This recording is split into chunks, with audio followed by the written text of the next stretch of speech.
Hi friends, భూమిపై జంతువులు మొదటిసారి ఎలా నడవటం ప్రారంభించాయి, నీటిలో జీవించిన ప్రాణులు భూమిపైకి ఎలా వచ్చాయి అనే ప్రశ్నలకు సమాధానం కోసం శాస్త్రవేత్తలు దశాబ్దాలుగా పరిశోధనలు చేస్తున్నారు.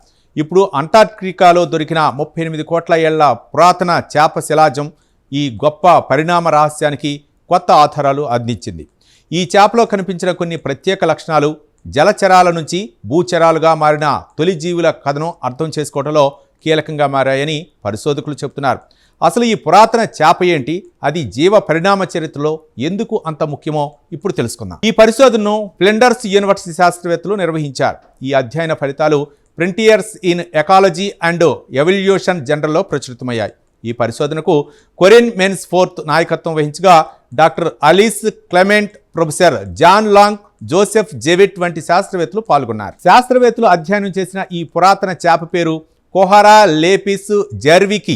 ఇది డెవోనియన్ కాలంలో జీవించింది. ఆ కాలాన్ని ఏజ్ ఆఫ్ ఫిషెస్ అని కూడా పిలుస్తారు, ఎందుకంటే అప్పట్లో సముద్రాలు, సరస్సులు భారీ వేటగాళ్లైన చేపలతో నిండిపోయి ఉండేవి.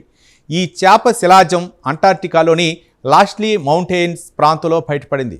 ఇప్పటి వరకు ప్రపంచంలో ఈ జాతికి చెందిన ఒకే ఒక్క శిలాజం మాత్రమే లభించిందని శాస్త్రవేత్తలు చెబుతున్నారు. ముఖ్యంగా ఈ శిలాజంలో మెదడు భాగాన్ని చుట్టి ఉండే అంతర్గత పుర్రె ఎముకలు కూడా భద్రంగా ఉండటంతో శాస్త్రవేత్తలకు దీని మెదడు నిర్మాణాన్ని పరిశీలించే అవకాశం దొరికింది. అయితే కోట్ల ఏళ్ల నాటి శిలాజం లోపల ఏముందో ఎలా చూశారు? ఇందుకోసం పరిశోధకులు అత్యాధునిక న్యూట్రాన్ టెమోగ్రఫీ మరియు సింక్రోట్రాన్ స్కానింగ్ టెక్నాలజీను ఉపయోగించారు.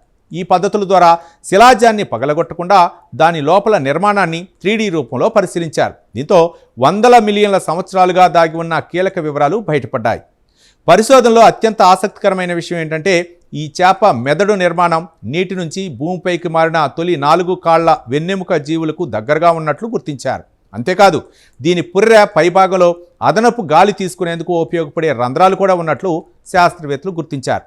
అలాగే వెలుతురు, పగలు, రాత్రి చక్రాలను గుర్తించే ప్రత్యేక మెదడు అవయవం కూడా ఉన్నట్లు వారు వెల్లడించారు. ఈ లక్షణాలన్నీ చూస్తే కోహారా లేపిస్ ఎక్కువగా నీటి ఉపరితలం సమీపంలో జీవించి ఉండవచ్చునని పరిశోధకులు భావిస్తున్నారు. దాదాపు 1 మీటర్ పొడవు పెరిగే ఈ చేప చిన్న జంతువులపై దాడి చేసే ఆకస్మిక వేటగాడిగా ఉండేదని వారు చెబుతున్నారు. ఆశ్చర్యకరంగా దీని కళ్ళ పరిమాణం చిన్నగా ఉండటంతో వేట కోసం కేవలం చూపైనే కాకుండా పరిసరాలను గుర్తించే ఇతర సామర్థ్యాలపై కూడా ఎక్కువగా ఆధారపడి ఉండవచ్చునని శాస్త్రవేత్తలు అంచనా వేస్తున్నారు. చూశారు కదా, కోట్ల ఏళ్ల క్రితం జీవించిన ఒక పురాతన చేప ఇప్పుడు భూమిపై జీవ పరిణామ చరిత్రలో అత్యంత కీలకమైన అధ్యాయాన్ని అర్థం చేసుకోవడంలో సహాయపడుతుంది. ముఖ్యంగా నీళ్లలో జీవించిన చేపలు ఎలా క్రమంగా భూమిపై జీవించగల జంతువులుగా మారాయో తెలుసుకోవడంలో ఈ ఆవిష్కరణ కీలకమైన ఆధారంగా నిలుస్తోందని శాస్త్రవేత్తలు చెబుతున్నారు. భవిష్యత్తులో ఇలాంటి మరిన్ని శిలాజాలు బయటపడితే జీవ పరిణామ రహస్యాలపై ఇంకా సంచలన విషయాలు వెలుగులోకి వచ్చే అవకాశం ఉంది. ఈ ప్రత్యేక కథనంపై మీ అభిప్రాయాలను కామెంట్ ద్వారా తెలపండి. వీడియో నచ్చితే లైక్ చేసి ఛానల్ని సబ్స్క్రైబ్ చేయండి. Thank you.